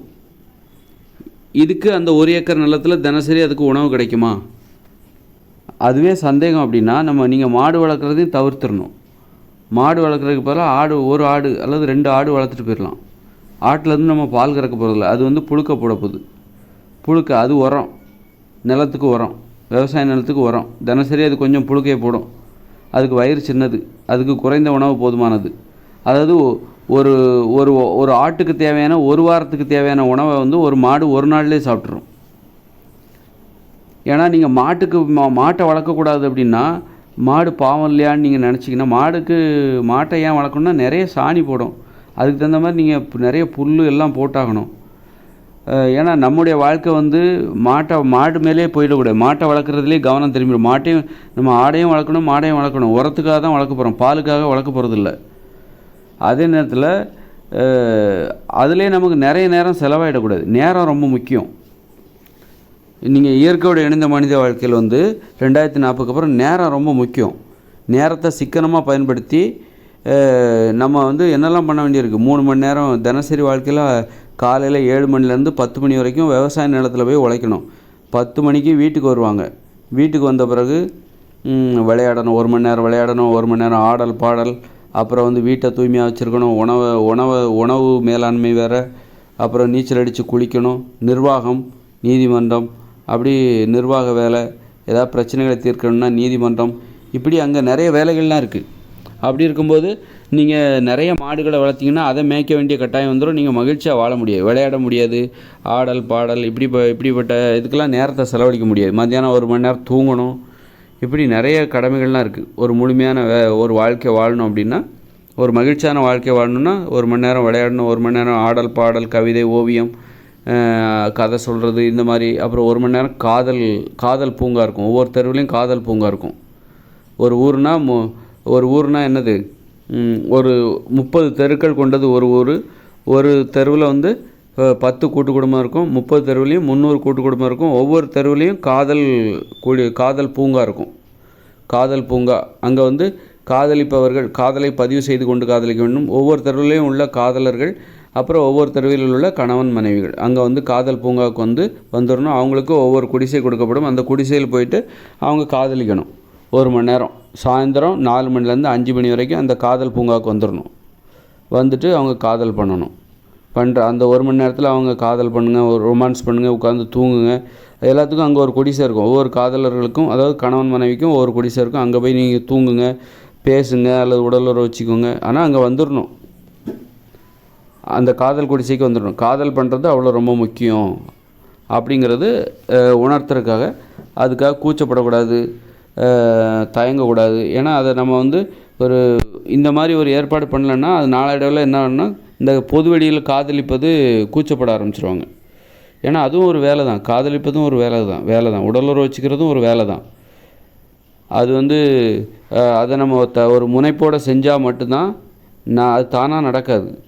அது நாம் ஒரு முனைப்போடு செஞ்சால் தான் அதை வாழ்நாள் முழுதும் கடைபிடிக்க முடியும். இளமையில் ஆர்வமாக இருக்கும். தானாக நடக்கிறது எப்படின்னா, இளமையில் ஆர்வமாக தானாக நடக்கும். அப்புறம் வயசாகி போச்சுன்னா, ஒரு 50 வயசை கடந்துடுச்சுன்னா அப்புறம் வேண்டான்னு விட்டுட்டாங்கன்னா அவ்வளோதான். அப்படி யாரும் விடக்கூடாது. ஒரு ஆண் பெண் இருவரும் காதலிக்க வேண்டும். எல்லா வயசுலேயும் காதலிக்கணும். எல்லா வயசுலேயும் உடலுறவு வச்சுக்க முடியலன்னா கூட எல்லா வயசுலேயும் அவங்க துணையோடு இருக்கணும், கட்டி பிடிக்கணும், தொடணும், முத்தமிடணும். இந்த மாதிரி வழக்கம் ரொம்ப அதுதான் அந்த மனித வாழ்க்கையை அழகுபடுத்தும். அதுக்கு அந்த மாதிரி விதிமுறைகள்லாம் அங்கே இருக்குது. இவ்வளோ நிறைய வேலைகள் இருக்குது. அப்போ ஒரு மாட்டையோ ஆட்டையோ நம்ம பரிதாபப்பட்டு நிறைய வளர்க்குறோம் அப்படின்னா, அப்புறம் அதை போய் நம்ம மேய்ச்சிக்கிட்டு இருக்கோம். அதை போய் அதுக்கு தேவையான உணவை தேடியே நம்ம தினசரி வாழ்க்கையில் நிறைய நேரம் செலவிட வேண்டியிருக்கும். கடைசியில் என்ன ஆகுன்னா, நம்ம சந்தோஷமாக வாழ்கிறதுக்கு நேரம் இல்லாமல் போயிடும். மனுஷங்க சந்தோஷமாக வாழ்கிறதுக்கு, வாழ்க்கையை அனுபவிப்பதற்கு நேரம் இல்லாமல் போய்விடும். அப்புறம் நிறைய மாடு வளர்க்க ஆரம்பிச்சிங்கன்னா மாட்டுக்கு தீவனம் பரவிடுது. அப்போ அதுக்கு சேவை செய்கிறதுக்கே நம்ம வாழ்நாளில் தினசரி நாள் செலவாயிடும். மாடு மேய்க்கிறதுக்காக நம்ம ஒன்றும் பிறக்கலை, மகிழ்ச்சியாக வாழ்வதற்காக பிறக்கிறோம். நமக்கு மாட்டுக்கிட்டேருந்து என்ன தேவை? இனிமேல் பால் குடிக்கக்கூடாதுன்னு முடிவாயிடுச்சு. அப்படி தான் இயற்கை விதிமுறை அதை தான் சொல்லுது. நீ மாட்டுப்பால்லாம் குடிக்கக்கூடாது, தாய்ப்பால் 6 வயசுக்குள்ளே குடிக்கணும், அதுக்கப்புறம் பாலே குடிக்கக்கூடாது அப்படின்னு சொல்லுது. அப்போ மாடு வளர்க்குறதுக்கு காரணம் பால் அல்ல. மாடு நீ வளர்த்தால் அதற்கு காரணம் அதுலேருந்து கிடைக்கிற சாணி, உரம்தான் காரணம். உரத்திற்காக தான் நீ மாட்டையும் வளர்க்கிறாய், ஆட்டையும் வளர்க்கிறாய். அப்படி இருக்கும்போது இப்போ உனக்கு 2 ஏக்கர் நிலம் 8 வயசுக்கு மேலே உள்ள ஒவ்வொருத்தரும் கொடுக்கப்படுகிறதுனால், 1 ஏக்கரில் நீ என்ன பண்ணுற? காய்கறிகள், கிழங்குகள், கீரைகள், பழங்கள், பயிர் வகைகள், பருப்புகள், இது போன்ற தேன், இது போன்ற உணவுகளை நீ உற்பத்தி செய்கிறாய். இன்னொரு ஏக்கரில் நீ வளர்க்குற ஆடு, மாடு, அல்லது 2 ஏக்கர்லையும் கூட நீ வளர்க்கலாம். ஏதாவது ஒரு சின்னதாக ஒரு இடம் மறித்து அதில் நீ வளர்க்குற ஆடு, மாடு, கோழி, அதில் அதை கட்டி போட்டு நீ அந்த தோட்டத்துலேருந்து கிடைக்கிற இலைத்தழைகள், தீவனங்கள், புல்கள் எடுத்துக்கொண்டு போடலாம். அதே நேரத்தில் ஒரு மாட்டுக்கு தேவையான புல்லை உங்களால் போட முடியுமா? ஒரு மாட்டுக்கு தேவையான உணவை உங்களால் கொடுக்க முடியுமா? ஏன்னா மாட்டுக்கோட வயிறு பெருசு. அப்படி இருக்கும்போது நமக்கு தேவை மாட்டுக்கிட்டே இருந்து பால் கிடையாது, உரம் தான். உரத்துக்காக தான் நீ மாட்டை வளர்க்குற அப்படின்னா, நீ எதுக்கு எருமை மாட்டெல்லாம் வளர்க்குற? எருமை மாட்டோட வயிறு பெருசு. உனக்கு தினமும் எருமை மாட்டுக்கு தேவையான உணவு கொடுக்க முடியுமா? அதெல்லாம் ஒரு கேள்வி இருக்குது. அப்போ கொடுக்க முடியாதுன்னா அது எதுக்கு நீ வளர்க்குற? இல்லை என்னால் கொடுக்க முடியும்னா அதுக்காகவே நீ நேரம் செலவழிக்கணும். தினசரி வாழ்க்கையில் அந்த எருமை மாட்டோட வயிற்றை நிரப்புறதுக்காகவே நீ அது கூடவே இருக்கணும். நிறைய தீனி போடணும். தினம் அதோட பானை வயிறை நிரப்புறதுக்காக நீ ஒரு யானையை கட்டி உன்னால் தீனி போட முடியாது அப்படின்னா, உன்னால் எப்படி எருமையை கட்டி கூட எப்படி தீனி போட முடியும்? எல்லாருமே ஒரு எருமை மாட்டை வளர்ப்பாங்க. எருமை மாட்டையோ ஒரு மாட்டையோ வளர்க்குறாங்கன்னு வச்சுக்கோங்களேன். 2 வயசு, அதாவது 8 வயசுக்கு மேலே உள்ள எல்லாத்துக்கும் 2 ஏக்கர் நிலம் கொடுக்குறோம். ஒவ்வொருத்தருக்கும் ஒவ்வொரு மாடு கொடுக்குறோன்னு வச்சுக்கோங்க. அப்போது ஒரு ஊரில் 30 தெரு இருக்குது, 10 கூட்டு குடும்பம் இருக்குது, மொத்தம் 4800 பேர் இருக்கிறாங்க. இதில் 8 வயசுக்கு மேலே உள்ளவங்க ஒரு 3000 பேர் இருக்கிறாங்கன்னு வச்சுக்கோங்களேன். 8 வயசுக்கு மேலே உள்ளவங்க ஒரு 3000 பேர் இருக்காங்க, அல்லது 3500 பேர் இருக்காங்க. 3500 பேருக்கும் தலா 2 ஏக்கர் நிலம் கொடுக்குறோம் அப்படின்னா, ஒவ்வொரு 2 ஏக்கர் நிலத்துலேயும் ஒரு மாடு இருக்குன்னு வச்சுக்கோங்க. ஒரு ஊர்லேயே ஒரு 3500 மாடு இருக்கும். அப்படின்னா அந்த மாட்டுக்கெல்லாம் தீவனம் எப்படி கொடுக்குறது? அதனால் மாடு வளர்க்குறதுக்கான காரணம் பால் கிடையாது அப்படின்னு நம்ம சொல்லியாச்சு. உரத்துக்காக தான் வளர்க்குறோம் அப்படின்னா, உரத்துக்காக வளர்க்கும்போது நம்ம ஒரு மாட்டை வளர்க்குறதுக்கு பதிலாக ஒரு ஆட்டை வளர்த்துட்டு போகலாமே. ஏன்னா ஒரு மாட்டோட வயிறு பெருசு. ஒரு மாடு ஒரு நாளைக்கு திங்கிற தீவனத்தை ஒரு ஆடு ஒரு வாரத்தில் சாப்பிடும். ஒரு ஆட்டுக்கு ஒரு வாரத்துக்கு தேவையான தீவனத்தை ஒரு மாடு ஒரே நாளில் சாப்பிட்டு முடிச்சிடும். நமக்கு தேவை தினசரி நீங்கள் ஒரு 2 ஆடு வளர்க்குறீங்கன்னா தினசரி அது புழுக்க போட்டுக்கிட்டே தான் இருக்கும். நீங்கள் கொடுக்குற தீவனத்தை சாப்பிட்டு தினசரி அந்த அந்த விளைநிலத்தில் அந்த ஆடு புழுக்க போட்டுக்கிட்டே இருக்கும். அதே மாதிரி ஒரு கோழி, ஒரு 2 கோழியை வளர்த்துருங்க, அவ்வளோதான். ரொம்ப குறைவாக வளர்க்கணும். உரத்துக்காக தான் நம்ம அதை வளர்க்குறோம். அது தினசரி அந்த ஆடு எதையோ சாப்பிட்டு புழுக்க போட்டுக்கிட்டே இருக்கும். அதை வந்து நீங்கள் அந்த நிலத்தில் போட்டுக்கிட்டே இருங்க, உரம் போட்டுக்கிட்டே இருங்க. அதனால் நீங்கள் மாடு கூட நம்ம இயற்கையோடு இணைந்த மனித வாழ்க்கையில் வளர்ப்போமான்னு சொல்ல முடியாது. வளர்ப்போங்கிறதுக்கு எனக்கு ரொம்ப ஆனால் என்ன, ஒரு பரிதாபப்பட்டு தான் மாடை வளர்க்க வேண்டியது இருக்குது. பரிதாபம் பார்க்கவே கூடாது, தயவுதாட்சணியே பார்க்கக்கூடாது. இயற்கையோடு இணைந்த மனித வாழ்க்கைங்கிறது சாதாரணமான வாழ்க்கை கிடையாது. தயவுதாட்சணியே பார்க்கக்கூடாது. ஏன்னா பிற உயிரினங்கள் மீது தயவுதாட்சணை பார்க்காதீங்க. அதான் நம்ம மாமிசம் உண்பது கிடையாது. நம்ம வந்து அதுக்காக அதை போய் சாப்பிடுங்க, அதை வந்து கொல்லுங்க அப்படின்னு நான் சொல்லலை. மாமிசமே சாப்பிடக்கூடாதுன்னு தான் நான் சொல்கிறேன். அதான் மனித விதிமுறைப்படி தான் மனுஷங்க வாழ போகிறாங்க. அதையும் தெரிஞ்சுக்கோங்க. நான் சொல்கிற மாதிரிலாம் அவங்க இருக்க மாட்டாங்க. பால் எப்படி குடிக்காமல் இருப்பாங்க அப்படின்னு என்கிட்ட கேட்காதீங்க. பால் எப்படி குடிக்காமல் இருப்போம்? பாலெல்லாம் மனுஷங்க குடிக்காமல் இருப்பாங்களா? அது என்னப்பா இருக்குது, புது கதையாக இருக்குது அப்படின்னு நீங்கள் சொல்கிறீங்க. நான்லாம் குடிச்சிட்டு வந்துட்டு தான் நான் சொல்கிறேன். எல்லோரும் மாதிரியும் நான் வாழ்ந்துட்டு தான் இதெல்லாம் சொல்கிறேன். இந்த விதிமுறைக்கு தந்தார் போன்று நான் என்னை மாற்றிக்கொள்கிறேன். இந்த விதிமுறைக்கு தகுந்தாற் போன்று நான் வாழ வேண்டும் என்கிற நிர்பந்தத்தை உணர்கிறேன். அதுபோல் தான் இயற்கையோடு இணைந்த மனித வாழ்க்கை என்பது அவங்க குடிசையில் தான் வாழ்கிறாங்க. அவங்களுடைய வாழ்க்கை அழகாக இருக்கும். அது காரணமே இந்த விதிமுறைகள் தான். ஒரு கொள்கை இருக்குது, வாழ்வதற்கு இப்படித்தான் வாழ வேண்டும் என ஒரு விதிமுறை இருக்குது. அந்த விதிமுறையை புறக்கணிச்சிட்டாங்கன்னா அவ்வளோதான். அந்த விதிமுறைப்படி வாழ்கிற வரைக்கும் தான் மனித உயிர்களின் வாழ்க்கையில் ஒரு பாதுகாப்பு இருக்கும், ஒரு அழகு இருக்கும், ஒரு ஒழுங்கு இருக்கும், கட்டுப்பாடு இருக்கும். அதானே கட்டுப்பாடுன்னா என்ன? விதிமுறைகளை பின்பற்றுவது தானே கட்டுப்பாடு. நாம் எப்படி வாழ வேண்டும் என்கிற விதிமுறையை பின்பற்றுவது தான் கட்டுப்பாடு. அப்போ உணவுலேயே நீ கட்டுப்பாடாக இல்லைன்னா வேறு எங்கேயுமே நீ கட்டுப்பாடாக இருக்க முடியாது. உணவில் உனக்கு தெரியுது, நாமெல்லாம் தாவர ஒன்றின்னு தெரியுது. அப்புறம் நான் சொல்லிட்டேன், இப்போ கடந்த வீடியோகளில் நிறைய சொல்லிட்டேன். நம்ம தாய்ப்பால் தான் குடிக்கணும், 6 வயசுக்குள்ளே தான் அந்த தாய்ப்பால் குடிக்கணும். 6 வயசுக்கு மேலே பால் குடிக்கக்கூடாது, ஒரு மாட்டுப்பால்லாம் குடிக்கக்கூடாது. அது பெண்களை இழிவுபடுத்துகிற செயல், தாய்ப்பாலோட முக்கியத்துவத்தை குறைக்கிற செயல்னு கடந்த வீடியோக்குள்ளே போய் பாருங்கள், சொல்லிட்டேன். அந்த விதிமுறையெல்லாம் அவங்க பின்பற்றுவாங்க, பின்பற்றி தான் ஆகணும். அதுதான் மனித வாழ்க்கைக்கு அழகு, அதுதான் கட்டுப்பாடு, ஒழுக்கம். நீ பாலுக்காக, ஆஃப்டரால் ஒரு மாட்டுக்கிட்டேருந்து கிடைக்கிற பாலுக்காக நீ மனித விதிமுறையை நான் பின்பற்ற மாட்டேன், நான் பால் குடிப்பேன், நீ பால் குடிச்சேன்னா நீ இயற்கை விதிமுறையை மீறின அப்படின்னா, மனுஷங்க எப்படி வாழணுன்னு இயற்கை சில விதிமுறைகளை போட்டிருக்கு. அந்த விதிமுறையை நீ பின்பற்றவில்லை என்றால் அப்புறம் நீ இயற்கை உனக்கு வந்து ஒரு பாதுகாப்பாக இருக்காது. நீ பாதுகாப்பாகவே வாழ முடியாது. அதுக்கு அது எப்படி அப்போ என்ன ஆகும் அப்படிங்கிறதுக்கு இந்த இயந்திர அறிவியல் உலகம் தான் உதாரணம். இப்போ நாம் வாழ்ந்துக்கிட்டு இருக்கிற இயந்திர அறிவியல் உலகம் இருக்க, இது வந்து இயற்கை விதிமுறைக்கு மீறிய ஒரு வாழ்க்கை முறை. இயற்கை விதிமுறைக்கு மீறிய ஒரு வாழ்க்கை முறையை தான் நம்ம வாழ்ந்துட்டுருக்கோம். இயற்கை விதிமுறையை நம்ம பின்பற்றாமல் தான் வாழ்ந்துகிட்ருக்கோம். இயற்கை விதிமுறையை அலட்சியப்படுத்திக்கிட்டு நாம் அவங்கவுங்க விருப்பம் போல் தான் தோன்றித்தனமாக அவங்கவுங்க என்ன நினைக்கிறாங்களோ அப்படி தான் வாழ்ந்துட்டுருக்காங்க. அப்போ அப்படி வாழ்ந்தால் என்ன ஆகுங்கிறதுக்கு இந்த இயந்திர அறிவியல் உலகம் தான் உனக்கு சாட்சி. எவ்வளோ அழிவு, எவ்வளோ நோய். இயற்கை விதிமுறை என்ன சொல்லுதுன்னா, நீ தானிய உணவுகளை சாப்பிடக்கூடாது, மாமிச உணவுகளை சாப்பிடக்கூடாது, பால் குடிக்கக்கூடாது, மீன் முட்டை இதெல்லாம் சாப்பிடக்கூடாதுன்னு சொல்லுது. அதெல்லாம் நீ மீறி சாப்பிட்டனால தான், உப்பெல்லாம் போட்டு நீ சமைச்சு சாப்பிடாதுன்னு சொல்லுது இயற்கை விதிமுறை. அதை மீறி நீ பயன்படுத்தினால தான் இவ்வளோ நோய்கள், இவ்வளோ குற்றங்கள், இவ்வளோ விபத்துகள், இவ்வளோ அழிவுகள். அப்போ இன்னும் உனக்கு புத்தி வராமல் நீ இயற்கையோடு இணைந்த மனித வாழ்க்கைக்கு 2040 போகிறோம், அங்கேயும் போய் நீ பாலை குடிச்சிக்கிட்டு இருக்கிற, மாமிசத்தை சாப்பிட்டுட்ருக்கன்னா, அப்போது உனக்கு நீ வந்து பட்டது உனக்கு புத்தி வரல போலுங்க. அப்போ நீ திரும்ப தப்பு செய்கிறன்னு தானே அர்த்தம். அப்படி செய்ய மாட்டாங்க. அதுதான் அங்கே இது. திரும்ப அவங்க தப்பு செய்ய மாட்டாங்க. ஒரு பாடங்கிறது மனுஷங்களுக்கு எதை தேடுறாங்க, எது சரிங்கிறத தேடுறாங்க. மாமிசம் சாப்பிட்றாங்கன்னா இயற்கை விதிமுறை மாமிசம் சாப்பிடக்கூடாதுன்னு சொல்லுது, நானா எனக்கு பிடிச்சிருக்கு அதனால் சாப்பிட்றேன் அப்படின்னு மனுஷங்க சொல்லலை. மாமிசம் சாப்பிடலாம், அது சரிதான் அப்படின்னு நம்பி தான் அவங்க சாப்பிட்றாங்க. அது தப்பு கிடையாது அப்படின்னு நம்பி தான் சாப்பிட்றாங்க. மாமிசம் சாப்பிட்லாம், பால் குடிக்கலாம் அப்படின்னு நம்பிக்கை வச்சு தான் மாட்டுப்பால் குடிக்கலாம், ஆட்டுப்பால் குடிக்கலாம், மாமிசம் சாப்பிடலாம், அரிசி, கேழ்வரகு, கோதுமை போன்ற தானிய உணவுகளை சாப்பிடலாம், உப்பு போட்டு சமைச்சு சாப்பிடலாம், தப்பு கிடையாது, அது சரிதான் நினச்சிக்கிட்டு தான் தப்புகளை பண்ணிக்கிட்டு இருக்காங்களே ஒழிய தப்புன்னு நினச்சி அவங்க பண்ணல. தவறுன்னு உணர்ந்துட்டாங்கன்னா, ஏற்றுக்கிட்டாங்கன்னா அப்புறம் தப்பு பண்ண மாட்டாங்க. அப்புறம் அவங்க எது சரியானவற்றை கடைபிடிப்பதற்கு ஒரு பயங்கர வலிமை தேவை. வாழ்க்கையில் அவங்க வாழ்க்கை வந்து கொஞ்சம் டஃப்பாக இருக்கணும். இந்த மாதிரி விதிமுறையை கடைப்பிடிக்கும்போது தான் ஒரு வாழ்கிறோம் அப்படிங்கிற கஷ்டப்பட்டு நம்ம வாழ்கிறதே கஷ்டமாக மாறும். மாமிசத்தை சாப்பிட்றது ஈஸி, ஆனால் நீ மாமிசத்தை சாப்பிடாமல் வாழ்ந்து பாரு. ஒரு கட்டுப்பாடு, அந்த கட்டுப்பாடு தான் உனக்கு ஒரு வலிமையை கொடுக்கும், உன் மேலே ஒரு மரியாதை கொடுக்கும், உன் மனதில் உறுதியை கொடுக்கும், அந்த வாழ்க்கைக்கு ஒரு அழகு இருக்கும். சும்மா மாமிசம் சாப்பிட்றதெல்லாம் வந்து ஈஸி. ஒரு உயிரை கொன்று நீ சாப்பிட்ற, அது கூட உயிரை கொல்றதே கஷ்டம்தான், அதுவும் கஷ்டம்தான். அது ஒரு வகையில் கஷ்டம், உயிரை கொல்றது ஒரு கஷ்டம். ஒரு உயிர் துடிக்க கொல்றதுக்கு மென்மையானவர்களால் முடியவே முடியாது, மென்மையானவர்களால் அது முடியவே முடியாது.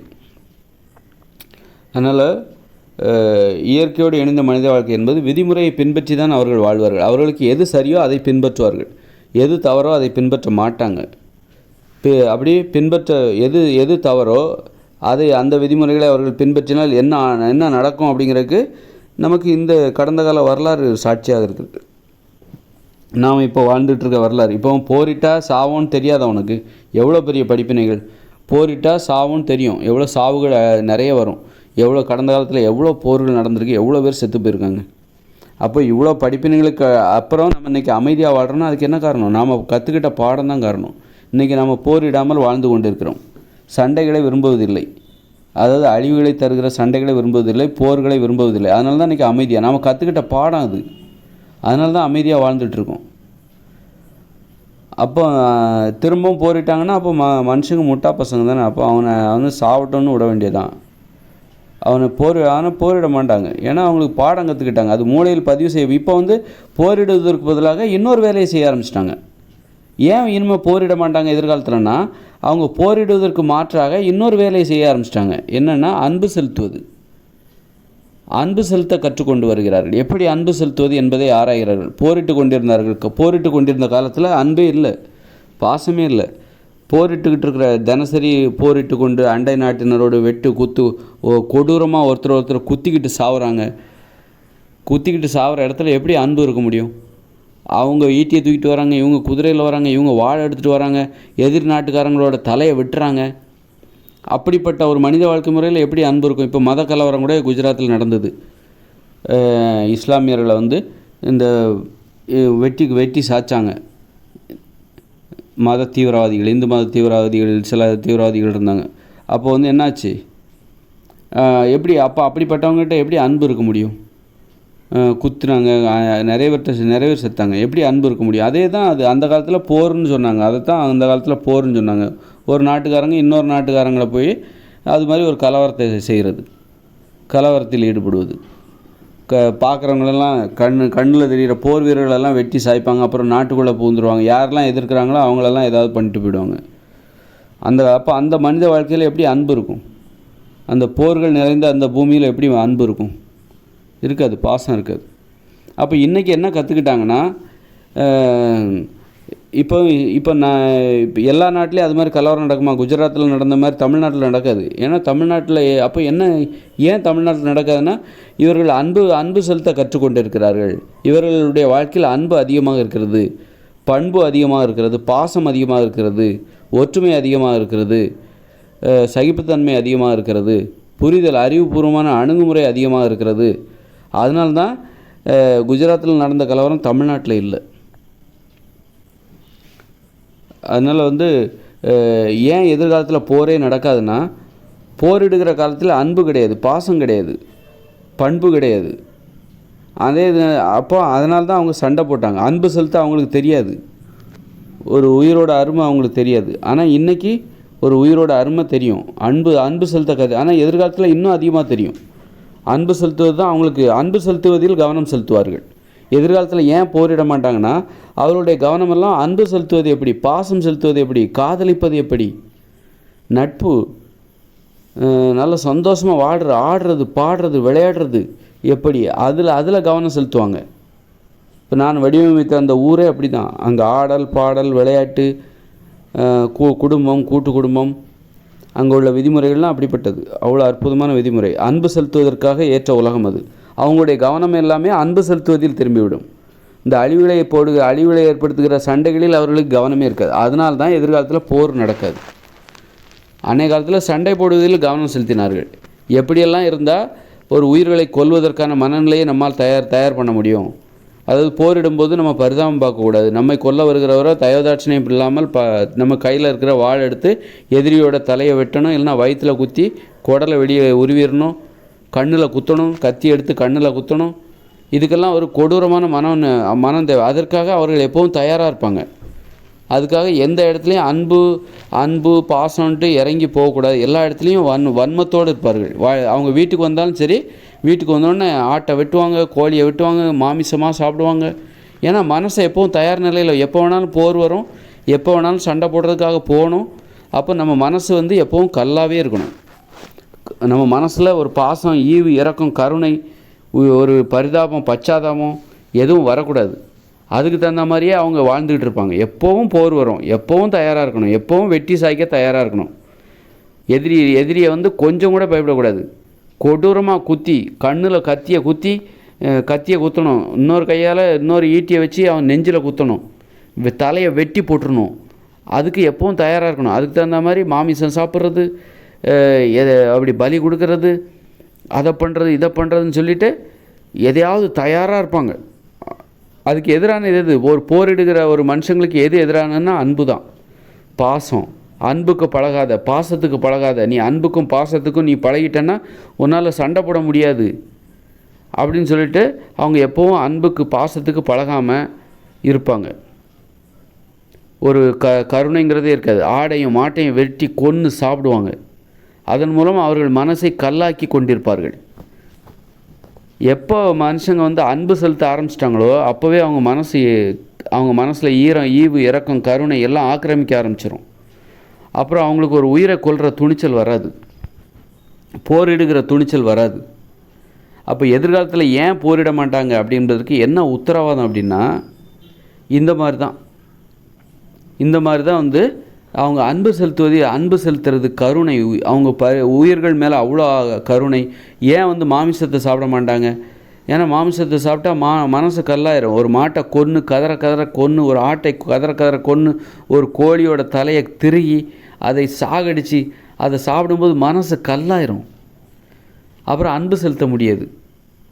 அப்புறம் என்ன ஆகுனா, மனித வாழ்வில் வன்முறை அதிகரித்து விடும். அப்புறம் சண்டைகள் விடும். அன்புக்கு இடமே இல்லாமல் போயிடும். நமக்கு தேவை அன்பு தான்.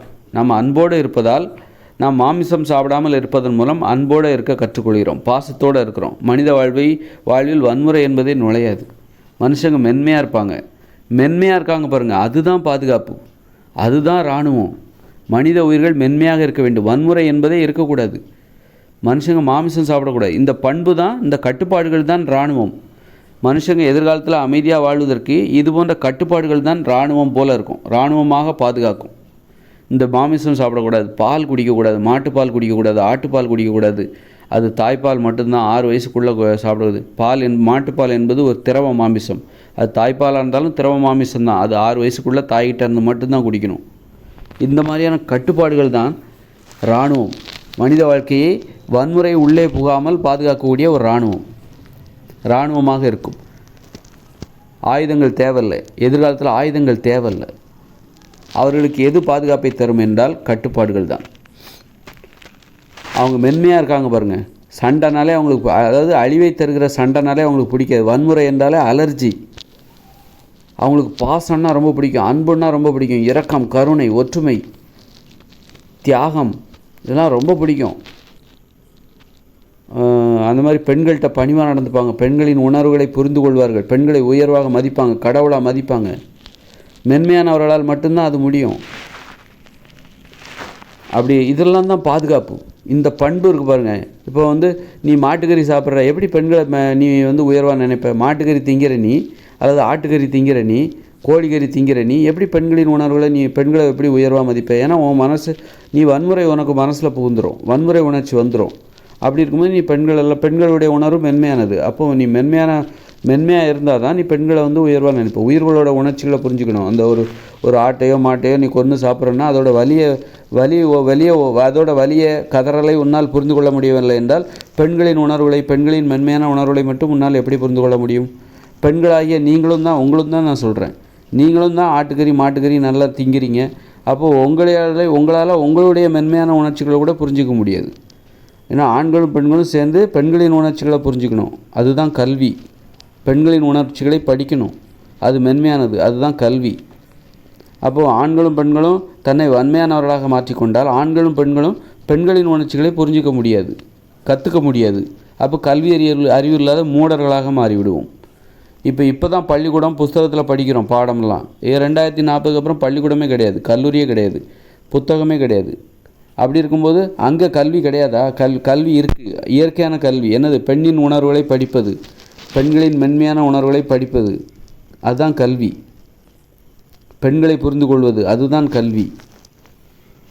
அப்போ அதுக்கு என்ன தேவை? மனுஷங்க மென்மையாக இருக்கணும், அப்போ தான் அவர்களுக்கு கல்வி கற்க முடியும். அவங்க மாமிசம் சாப்பிட்டுக்கிட்டு, பாலை குடிச்சிக்கிட்டு, மாட்டுப்பாலை குடிச்சிக்கிட்டு, ஆட்டுப்பாலை குடிச்சிக்கிட்டு, கோழிக்கறி சாப்பிட்டுக்கிட்டு இருந்தாங்கன்னாக்கா அவங்க கல்வி அறிவு இல்லாத மூடர்களாக ஆகிவிடுவார்கள். அவங்களால பெண்களின் மென்மையான உணர்ச்சிகளை புரிஞ்சிக்க முடியாது. பெண்கள் ஆண்கள் இருவருமே சேர்ந்து பெண்களின் மென்மையான உணர்ச்சிகளை புரிந்து கொள்ள முடியாது, முட்டாளாக மாறிவிடுவார்கள். இப்போ கூட பார்த்திங்கன்னா காடுகளில் வாழ்கிற சில பழங்குடி மக்கள்லாம் பார்த்திங்கன்னா அவங்க பார்த்திங்கன்னா அங்கங்கே பச்சையை குத்திக்கிட்டு இருப்பாங்க. உடம்புல பார்த்தா கோடு போட்டுக்கிட்டு, கிழிச்சிக்கிட்டு, விதவிதமாக டிசைன் போட்டுக்கிட்டு, உதட்டில் வளையத்தை போட்டுக்கிட்டு, வாயை மூட முடியாத அளவுக்கு என்னென்னோ கோமாளித்தனம்லாம் பண்ணி வச்சுருப்பாங்க. காரணம் என்ன? மூட நம்பிக்கை. காரணம் அவர்கள் வாழ்க்கையில் நிலவுகிற வன்முறை உணர்ச்சி. காரணம் என்னென்றால் அவர்கள் சாப்பிடுவது மாமிசம், வன்முறை பயம். அதனால் மென்மையானவர்களாக அவர்களை பார்த்தா பயமாக இருக்குது. அந்த காடுகளில் வாழ்கிற பழங்குடி மக்களை பார்த்தா நமக்கு பயமாக இருக்குது. அவர்கள் நம்ம எப்படி இங்கே வன்மையானவர்களாக இருக்குமோ அவங்க காடுகளில் வன்மையானவர்களாக இருக்கிறார்கள், காடுகளில் வாழ்ந்து கொண்டு வன்மையானவர்களாக இருக்கிறார்கள். அதனால் ஒரு மென்மையானவர்களாக இருக்க வேண்டுமென்றால் நம்ம மென்மையான உணவுகளை சாப்பிட வேண்டும். நம்ம மனசை மென்மையாச்சணும். உயிர்களை பார்க்கும்போது, ஒரு ஆட்டை பார்க்கும்போது நல்ல கொழுன்னு இருக்குது, அடித்து சாப்பிட்றலான்னு தோணும். அப்படி பார்க்கக்கூடாது, அது ஒரு உயிராக பார்க்கணும். அதுக்கும் ஒரு உணர்ச்சி இருக்குது, அது அழகாக அதோட உணர்ச்சிகளை ரசிக்க வேண்டும். அதோடைய வாழ்க்கையிலிருந்து எதையா கற்றுக்கணும். அதை பார்க்கும்போது நம்ம கற்றுக்கணும். அதோட தன்னுடைய குட்டிக்கிட்ட எப்படி பாசமாக இருக்குது, அந்த குட்டியோட அழகு பாரு, அதுக்கிட்ட இருக்கிற அந்த பாசத்தை பார்க்கணும். அந்த ஆட்டுக்குட்டிகிட்ட இருக்கிற பாசத்தை பார்க்கணும். அந்த தாயாடு அந்த குட்டிக்கிட்ட எவ்வளோ பாசமாக இருக்குது, அப்படி அதை பார்த்து கற்றுக்கணும். அதை விட்டுட்டு ஒரு ஆட்டை பார்த்தா நல்லா கொழுன்னு இருக்குது, அடித்து சாப்பிட்டா 10 நாளைக்கு சாப்பிடலாம் போலுக்கு, அப்படி அந்த மாதிரி பார்க்கக்கூடாது. ஒரு உயிரை பார்த்தா கற்றுக்கிற நோக்கத்தில் பார்க்கணும், சாப்பிட்ற நோக்கத்தோடு பார்க்கக்கூடாது பிற உயிர்களை. சரி.